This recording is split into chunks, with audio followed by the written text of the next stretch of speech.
বিশ্বজোড়া তারকাদের নিয়ে অনুষ্ঠিত বিশ্ববিখ্যাত ফ্যাশন ইভেন্ট মেট গালার লাল গালিচায় প্রথমবারের মতো পা রাখলেন বলিউডের বাদশা শাহরুখ খান। আর সেখানে পৌঁছাতেই যেন উৎসবের সব আলো কেড়ে নিলেন তিনি। অভিনয়ের জাদু দিয়েই যে তিনি শুধু ভক্তদের মন জয় করেননি তা আরও একবার বোঝা গেল। ফ্যাশনের মামলায়ও যে তিনি সিদ্ধহস্ত তারই প্রমাণ রাখলেন এই বিশ্বমঞ্চে।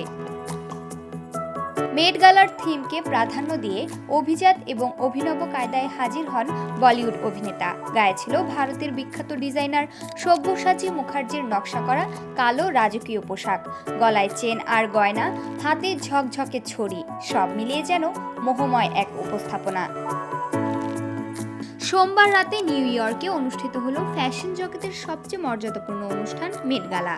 আর সেখানেই অভিষেক হলো শাহরুখ খানের। প্রথমবার মেট গালার সিঁড়িতে পা দিয়েই যেন ঝড় তুললেন এই বলিউড সুপারস্টার।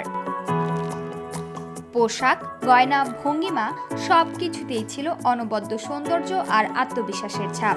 হাতের লাঠিতেও টাইগার মোটিভ সব্যসাচীর নিখুঁত ছোঁয়া। বিশেষ এই রাতে শাহরুখের পরনে ছিল ভারতীয় ডিজাইনার সব্যসাচী মুখার্জির ডিজাইন করা কালো রঙের একটি ক্লাসিক টেইল কোট। তার সঙ্গে ছিল উচ্চ কোমরযুক্ত প্যান্ট আর কালো শার্ট।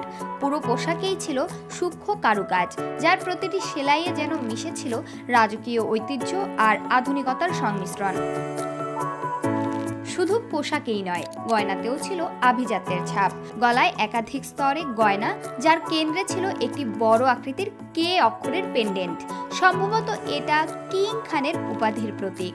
হাতে একাধিক আংটি, চোখে সানগ্লাস আর হাতে ধরা ছিল সিংহ মুখ বিশিষ্ট একটি ছড়ি। সব মিলিয়ে যেন এক আধুনিক রাজপুত্র। মেট গালার এবারের থিম ছিল super fine tailoring black style. থিমের সাথে মিলিয়ে শাহরুখের লুক একদিকে অভিজাত, অন্যদিকে অভিনব। বোঝা গেল বয়স যতই হোক, স্টাইলের দিক থেকে এখনো তিনিই কিং। প্রমা কান্তা কোয়েল, বার্তা 24।